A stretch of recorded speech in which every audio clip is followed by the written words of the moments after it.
Welcome back to part 2 of this replay analysis. Let's jump back into the action. Let's take note of how using our ears in Rocket League can help us out, and also how we don't want to be rotating back into the play. So let's take a look at that. So first, we're going to roll the play. We're going to see one of our teammates almost immediately get demoed. Okay, so Mr. Jazz, he's gotten demoed. All right, we do the right thing. We push up the field fairly quick. We can be a lot quicker here getting up there to help Polite. We know that Mr. Jazz is going to spawn back, so get up the field, get up there quick, help your teammate out. What we don't know is whether he's going to spawn on our right or on our left. So let's roll a little bit more. Stop here. If he spawns on our left, then we know he's going to fill the position off to our left, and he's going to be the third man over here. If not, and he spawns on our right-hand side, he should become the striker of any pass coming across. If not, he has to rotate weirdly. We should know that. So if he spawns on our right, we're going to want to rotate over into this position over here. If he spawns on our left, we're going to want to become the striker because he's going to fill this position over here. So how are we going to know? We could try to look, we could turn our camera around, or if you just notice, just listen closely. Listen to the play. Let's see. Can you hear that? If not, you should turn up your game sounds because I can hear your teammate coming up the left-hand side of the field from behind you. So as soon as that happens, you should be cutting across the field off towards the right. You are going to be the striker based on the information. But instead, we continue off to the left, and look how close all three of us here. This is basically a triple commit. So we want to take that into account. Listen to the play. So let's see what happens. We keep following. This is good.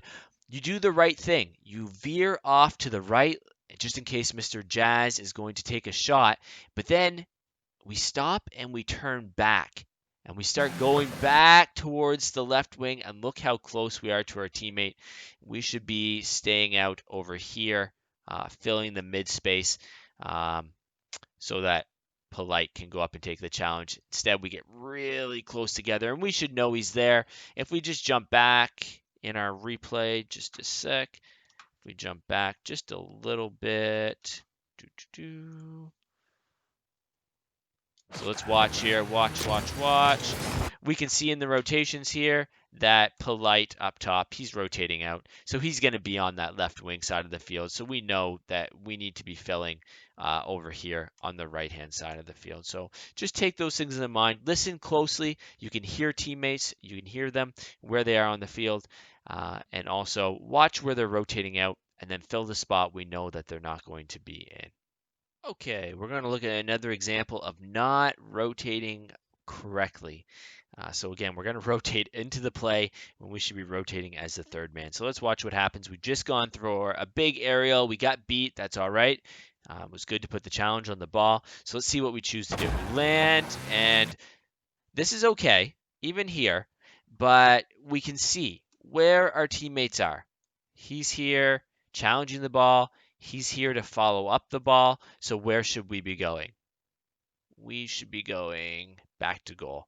We're now that third man. We want to be rotating as far back post as we can. So it would have been sooner to take this cut even sooner. But let's watch it through. Let's see what we choose to do. We rotate into the play. Now no one is back post in goal. And we go a little further. We're all so close together. We end up bumping our teammates.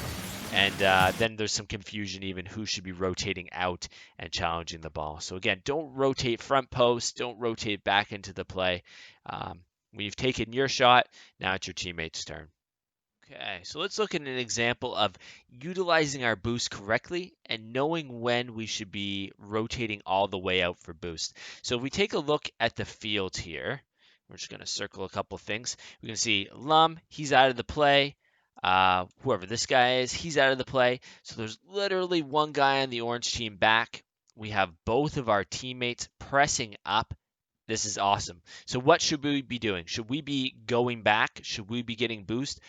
No. We want to push back up the field, even though we only have 25 boost, and try to cover this zone here in case the ball squirts across the goal, or just be a back player here in case anything pops high. Keep that pressure on. And so we can grab this boost pad here, this boost pad here, or maybe we rotate wider. We grab that boost pad or that boost pad. We could easily have 50 plus boost while staying in the play, keeping pressure applied. So let's just see what we do. So we have 23 boost now. And if we roll the clip, we see you rotate all the way back, grab your corner boost, and then rotate back into the play. So let's do some quick math here. We had 23 boost when we went all the way back to get that corner boost. We spent all of it to get it.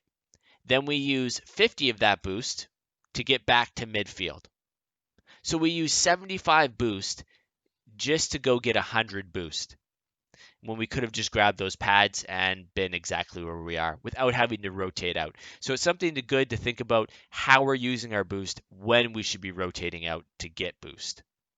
Okay, let's look at an example of playing overly cautiously. So we have our face off, we roll it a little bit.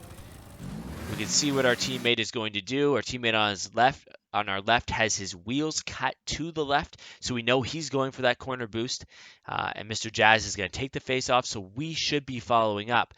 But likely, in your mind, you're thinking, okay, we're up 1 goal, 18 seconds left. I don't want to risk it. I don't want to follow up.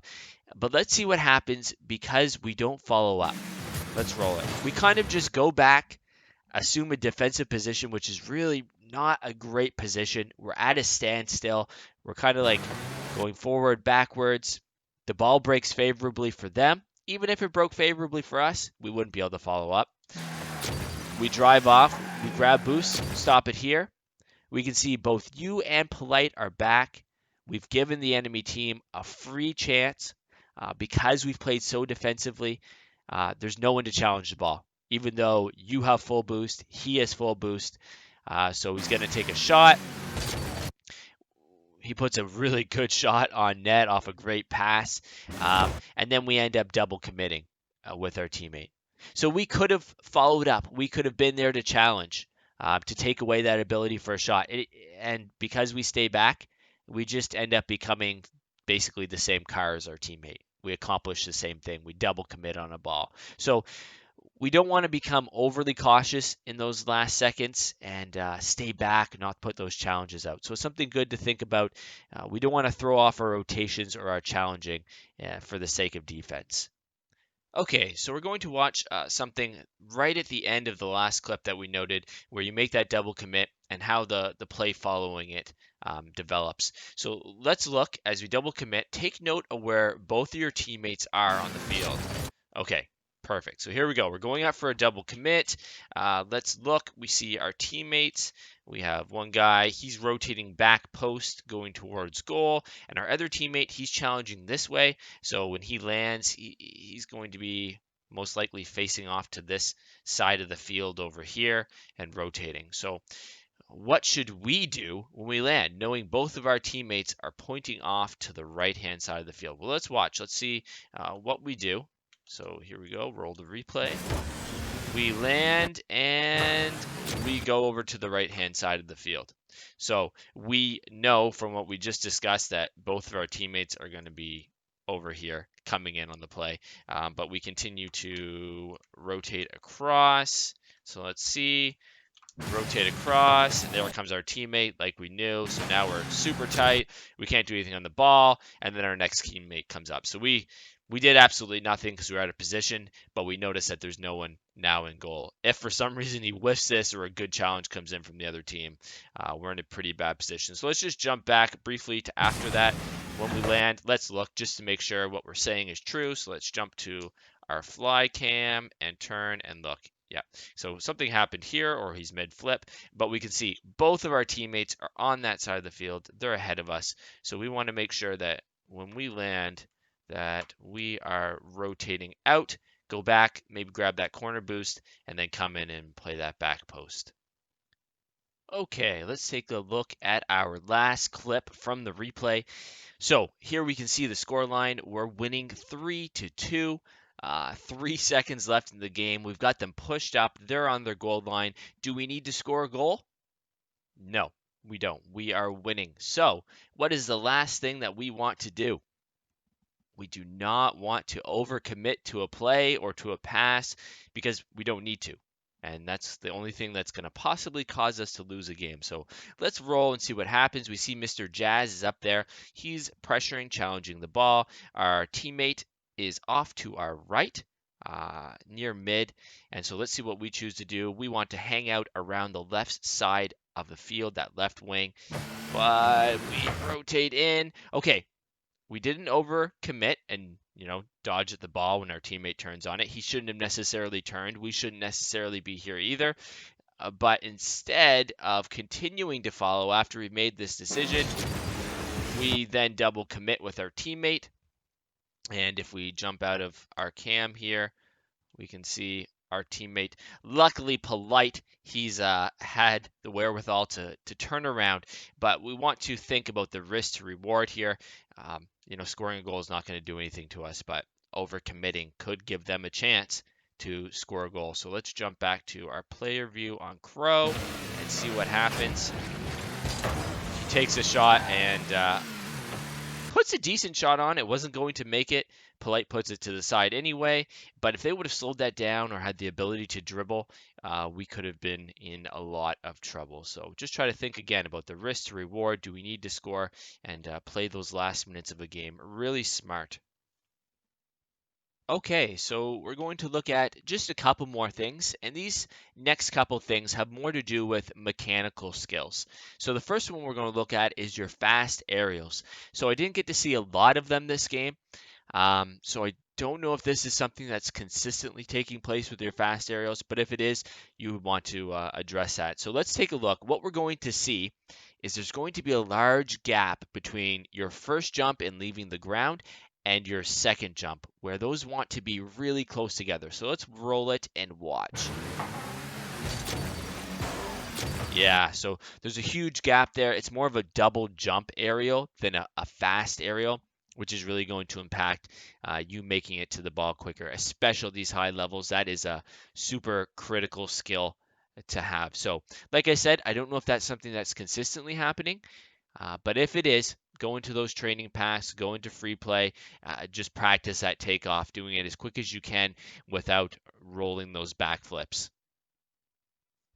All right, the next thing that we're going to briefly discuss may actually have more to do with your controller settings than mechanical skills.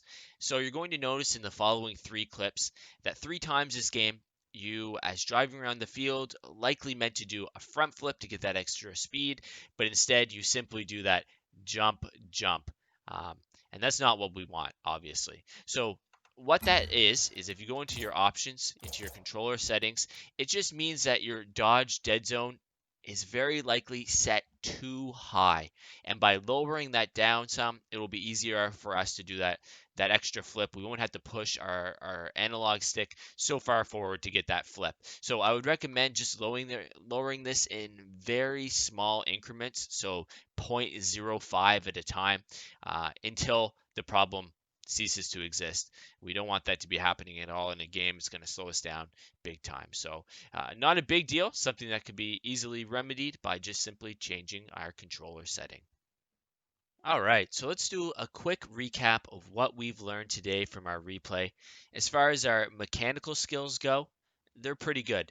So not a lot of change needed there. I would definitely check out and change that dodge dead zone in the control settings to try to eliminate those unnecessary jumps, but to get the flip each time.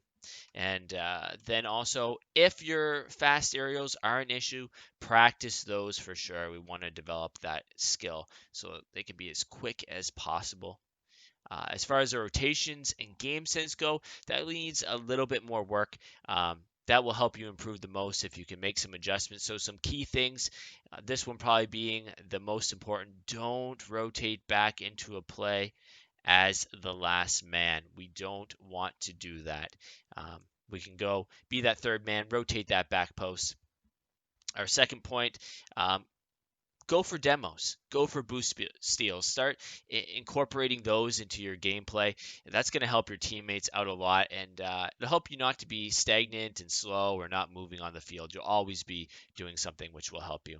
And last but not least, stop at that back post. That's so important. We want to be patient when we're on defense. Don't overreact. Don't panic. Those are the enemies of good defense. So simple, basic things, but definitely practice these, and I can see you getting a lot better. So that about wraps things up. I wanted to say that unfortunately I didn't have time to show all of Krow's good plays, and that I was trying not to make this replay too long. Failed terribly at that. But just know that if I didn't show it, it meant that Krow did a good job. He did it right. He played well this game. He scored a nice goal, put on some good shots, and applied decent pressure. And in the end, he got the win, which is all that really matters. So I just wanted to give Krow a shout out and say thanks for being man enough to let me put your replay under a microscope and critique your play, and that I hope some of my tips can help you on the road to GC. That's it for me. My name is Josh Ola, and on behalf of myself and Rocket Lads, until next time, stay grounded.